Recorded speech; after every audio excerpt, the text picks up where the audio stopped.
Steele Plus tour with selections for December the 28th. And let's hope we have a little bit more luck without cancellations. Last time on the tour, I gave you two bowl games. East Carolina, Boston College in the Military Bowl, Hawaii and Memphis in the Hawaii Bowl. Both games got canceled. So 0-0 for last week's tour. And I will have one more for you with the big bowl games coming up. Once again, when you're taking the Phil Steele Plus tour, subscribe, hit the bell. You'll be notified when the next one is up. It'll probably be Wednesday or Thursday, and that'll be for all the big bowl games coming up. But I do have two bowl games for you today. One of them actually does take place today, so let's get right to it. And we're going to take a look at the Mississippi State Texas Tech game, which is right. That game is being played today. It's the Liberty Bowl. It's at 6:45, so you got plenty of time. It's tonight at 6:45. We're doing this in the morning, so I'll have time to get in on this one. But this I'm going to call a matchup game, and I'll get to that in a minute. But let's take a look at a couple of things about these two teams. First of all, Mississippi State is, they both come into this game with the record here. Mississippi State has 5 losses. Texas Tech has 6 losses, so the records are close. But to me, these teams aren't close. You look at Mississippi State. They played at Memphis, and we'll talk about that in a minute. They were plus 222 yards per game, somehow lost. They also had a game against Arkansas where they were plus 93 yards per game, or 93 yards, lost. Mississippi, they were plus 32 yards and lost. LSU, they were plus 144 yards and lost. So much better than their final record would indicate. In fact, on the season, Mississippi State is plus 119 yards per game. Texas Tech is minus 3 yards per game. We take a look at the checklist on this one. As you know, inside the press box, I do a checklist for every game. As you can see here, Mississippi State has the edge at quarterback. The clear edge at quarterback. Texas Tech down to their number 3 quarterback here in Donovan Smith. Meanwhile, Will Rogers is thrown for 4,449 yards with a 35-8 ratio. They've got the edge at running back, receiver, defensive line, linebacker, huge edge on the defensive side of the ball across the board. Leach has been, this is his 15th bowl game. He's taken on an interim head coach.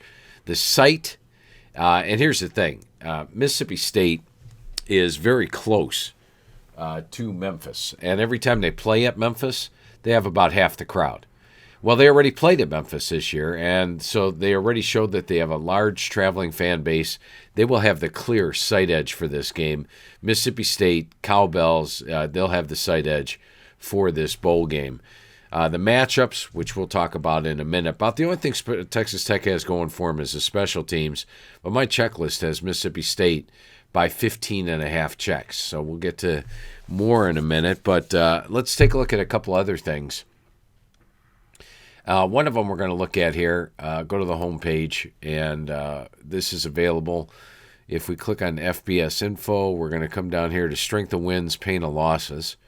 And when we take a look at that, Mississippi State in the strength of wins, pain of losses category comes up at 31-19. Let's go down here. This is where it is.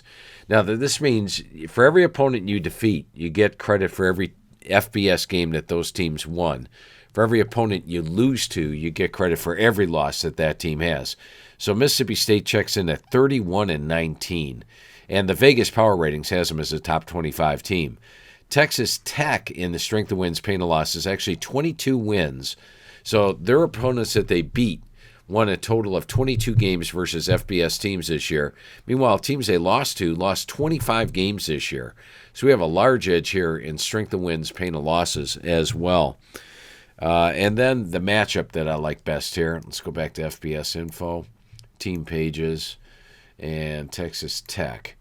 The matchup I like best here is the Texas Tech pass offense versus the Mississippi State pass offense versus the Texas Tech pass defense. And I got to go back here for a second and show you this. When we go into FBS info, we're going to take a look at pass defense rankings. Where does Texas Tech rank pass defense-wise? Let's go stroll down the page a little bit here. We're strolling. We're strolling. We're strolling. Well, let's go all the way down here. Number 117. They allow 28 touchdown passes, 9 interceptions, 67% completions. They have one of the weakest pass defenses in college football. And if you look at these teams down here, nobody really made a bowl game down here. So Texas Tech, very weak pass defense going against a very strong pass offense. And then throw in the fact that Texas Tech, Mike Leach still feels Texas Tech owes him for a year of pay. He's never happy about that, really wants to get paid for that year.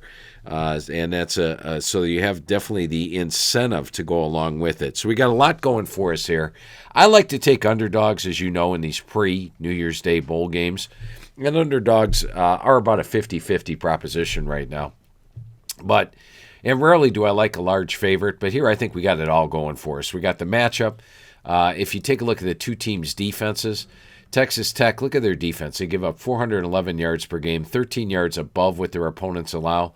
Mississippi State, one of the more underrated defenses in the country. They have the number 8 defense in the country, holding opponents to 75 yards per game below their season average. And for Texas Tech, I talked about a number 3 quarterback. If you go under here under individual stats, you'll see that Henry Colombi, Tyler Shuck started the year as starter. Then Colombi took over. He got injured. Now it's been Donovan Smith. So they're on their number 3 quarterback going against the top 10 defense with incentive, with the crowd edge. We got a lot of things going for us here. I like Mississippi State minus 9.5 over Texas Tech. All right, I give you a favorite. Let's go ahead and pick an underdog here. And for this matchup, we are going to line up two teams.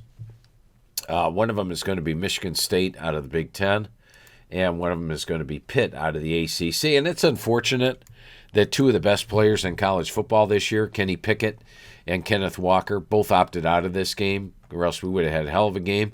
Still will have a good game because both teams are down their key player on offense, but both teams return everything else that they had. I believe Jordan Addison going to play for Pitt. Look for Nick Patty to have a surprisingly good game. This is a Michigan State defense that allows 338 yards per game passing. That's the nation's worst as far as yards per game allowed. Pass efficiency-wise, they're down there as well, among the nation's worst pass defenses. And Pitt's got some dangerous players like Jordan Addison, Jared Wayne, Taysir Mack, tight end Lucas Krull. They've got the players there to attack that. A couple things I like about this matchup. Both teams come in with an equal record, right? Well, Michigan State is actually minus 25 yards per game. Pitt is plus 154 yards per game. So even though Michigan State went 10-2, they were outgained in a good portion of their games. They were minus 25 yards per game. Pitt, on the other hand, pretty much dominated most of their foes. They got a fluky loss against Western Michigan. And Western Michigan's a much better team than you expect. They delivered an inside the press box winner for me yesterday in their demolition in Nevada. They blew out both the teams that were in the MAC title game. That's a very good Western Michigan team. But let's face it, Pitt was in a little bit of a flat spot off Tennessee, and they lost the game by 3. They also lost to Miami by 4. That was coming off the huge home win against Clemson. You remember I had Miami here on the Phil Steele Plus tour, and they pulled the upset for me there. So those are Pitt's 2 losses this year. Other than that, they pretty much have dominated foes, including Wake Forest. They had a 385 to 295 yard edge. Pitt has a massive defensive edge. They hold foes to 55 yards per game below their season average. Michigan State allows foes 56 yards per game above their season average. If you take a look at the game grades, Pitt's playing at 111.9 level. Michigan State just 104.2. That says Pitt by 7.6. Take a look at the last 4 weeks. Pitt's playing at 111.2. Michigan State just 101.1. That says Pitt by 9.9. My computer's got Pitt 35 to 28. It's got Pitt with a 120-yard edge. So while both teams are 10-2, I don't think that they are similar 10-2 teams. And if we take a look at the checklist here, let's go ahead and look here. Michigan State does have the edge at quarterback with Peyton Thorne, I should say, going against Nick Patty. And they have the edge on the offensive line, and they've played the tougher schedule. But Pitt's got the edge at running back with them having Kenneth Walker out. has the edge at wide receiver, has the edge on the defensive line, linebacker, and defensive backs. We explained Pitt's got the much better D. They have a head coach in Narduzzi who's coached in bowl games before. This will be the first bowl game for Mel Tucker as head coach. You add it all up, I got Pitt by 2.5 check marks, and that's even without Kenny Pickett. Here, I gave Michigan State 2.5 edge at the quarterback spot. And once again, Pitt's an underdog here. They're a 3-point dog in some spots, 2.5 in others. Try to get the 3, but I think Pitt's going to win this game outright. All my indicators say Pitt wins this game outright.